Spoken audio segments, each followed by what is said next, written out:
जय हिंद दोस्तों, आप सभी का स्वागत है आपके अपने सैनिक वेलफेयर यूट्यूब चैनल में।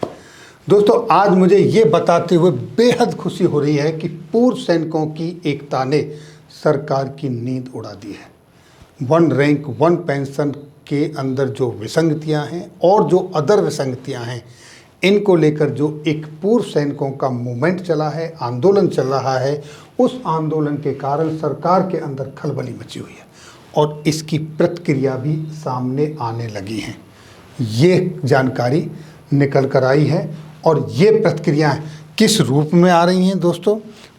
कुछ लोग इस तरह के मैसेज सर्कुलेट कर रहे हैं, पूर्व सैनिकों के अंदर एक संदेश जाए कि सरकार उनकी मांगों को मानने वाली है।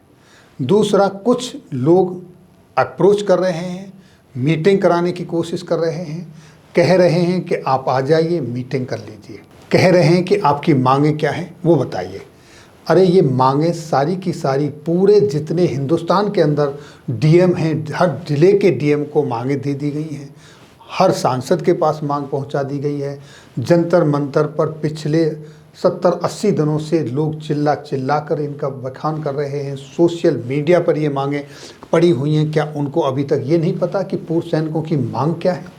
कुछ लोग चाहे किसी रिलेशन के कारण, किसी राजनीतिक कनेक्शन के कारण या किसी दबाव के कारण, किसी स्वार्थ के कारण, ये जो पूर्व सैनिकों का मूवमेंट है इसको डीरेल करने की कोशिश कर रहे हैं। कई बार अप्रोच कर रहे हैं कि आप आइए, मिलिए, बात करिए।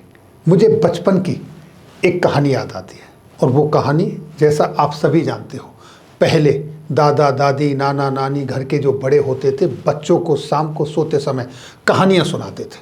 तो उसी की सुनी हुई एक कहानी आज मुझे याद आ रही है इसी प्रसंग में, इसी संदर्भ में। और वो कहानी ये है कि जब मेघनाथ का वध हो गया था तो सुलोचना श्री रामचंद्र जी के खेमे में अपने पति का शव लेने के लिए आई थी, ये कहकर कि मैं पतिव्रता हूँ और मुझे सती होना है। जब उससे पूछा गया कि आप कैसे कह सकती हैं आप पतिव्रता हैं, तो उन्होंने कहा, सुलोचना ने कहा कि मेरे अंदर आज भी वो पतिव्रता शक्ति है कि मैं अपने पति से आज भी बुलवा सकती हूँ।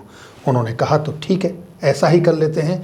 जब सुलोचना के सामने मेघनाथ का कटा हुआ शीश प्रस्तुत किया गया तो सुलोचना ने कहा कि अगर मुझे ये पता होता आज के युद्ध में आपका वध हो जाएगा तो मैं आपकी मदद के लिए अपने पिताजी को बुला लेती। इस पर कटा हुआ शीश मेघनाथ का ठहाके मार के हंसा और उसने कहा कि बेवकूफ़, जिसने मुझे मारा है तू उसी को मेरी मदद के लिए बुला लेती।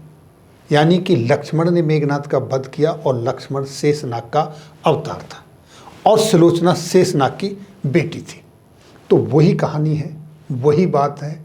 आप लोग अप्रोच कर रहे हैं बात करने के लिए उनके साथ जिन लोगों ने इसके अंदर विसंगतियां की हैं, जिनके कारण ये विसंगतियां हुई हैं, उनसे बात करने की बात कर रहे हो। पूर्व सैनिकों की एक ही मांग है कि वो बात नहीं करेंगे किसी से भी। वो चाहते हैं कि सुप्रीम कोर्ट के न्यायालय के जो रिटायर्ड जज हैं उनकी कमेटी बने और वो इन विसंगतियों पर देखे और अपने पूर्व सैनिकों के जेसीओ और जवानों का प्रतिनिधि उनके पास जाए, वो उसे बुलाएं और वो अपनी विसंगतियों के बारे में बताएं। ये है असली मुद्दा। और सरकार के अंदर खलबली इसलिए है क्योंकि सरकार ये जानना चाहती है कि जब हमने इतना पैसा दिया है तो आखिर वो पैसा गया कहाँ? एक वर्ग, विशेष वर्ग इस पैसे से वंचित क्यों रह गया? जब उसने इस चीज़ का दबाव है अधिकारियों के ऊपर तो उनकी इमेज बहुत ख़राब हो रही है। जो उनकी इमेज डैमेज हुई है उसको कंट्रोल करने के लिए किसी ना किसी तरीके से इस मूवमेंट को डीरेल करना चाहते हैं। तो मेरी अपने सभी पूर्व सैनिक भाइयों से अनुरोध है, अपील है, आप अपने पर्सनल रिलेशन के कारण, किसी दबाव के कारण अगर सामने नहीं आ सकते हो, विरोध नहीं कर सकते हो तो चुप रह सकते हो, लेकिन आप अपने ऊपर ये आरोप ना लें कि आपने मूवमेंट को सपोर्ट नहीं किया, तोड़ने की कोशिश की। क्योंकि अब ये मूवमेंट जिस तरीके से चल पड़ा है, खड़ा हो चुका है, अब ये रुकने वाला नहीं है। अब ये अंजाम के बहुत नज़दीक है और बहुत ही कम समय में ये अपने मुकाम तक पहुंचेगा। ये सारी की सारी जो बेचैनी बढ़ी है ये तब से बढ़ी है जब से फेडरेशन ऑफ वेटरन्स एसोसिएशन का गठन हो गया है और उन्होंने इसकी प्रक्रिया शुरू कर दी है। आपको पता होगा जब भी कोई मूवमेंट शुरू होता है, छोटे लेवल से जब शुरू होता है तो उसको नज़रअंदाज कर देती है सरकार भी, अधिकारी भी, कोई बात नहीं है, चर्चाएं चलती रहती हैं। लेकिन जब वही छोटी छोटी चिंगारी आज पूरे संपूर्ण भारत की चारों तरफ से आवाज़ बन के उठी है तो ये बेचैनी होना स्वाभाविक है। इस मूवमेंट को कमज़ोर ना पड़ने दें। इस मूवमेंट में जो भ्रामक इन्फॉर्मेशन फैलाई जा रही है इधर उधर की, उसके झांसे में ना आए, एकत्रित रहें। सभी पूर्व सैनिकों का टारगेट एक ही है कि जो जेसीओ और जवानों के साथ विसंगतियां हुई हैं उनको दूर करना, और अगर एक साथ मिलकर ही सब चलेंगे तो जो काम लंबे समय में होना है वो बहुत पहले हो सकता है। तो दोस्तों, ये थी जानकारी आज की इस वीडियो में। फिर मिलेंगे आपके वेलफेयर से जुड़ी हुई किसी अन्य जानकारी के साथ अगली वीडियो में। तब तक के लिए जय हिंद, जय भारत।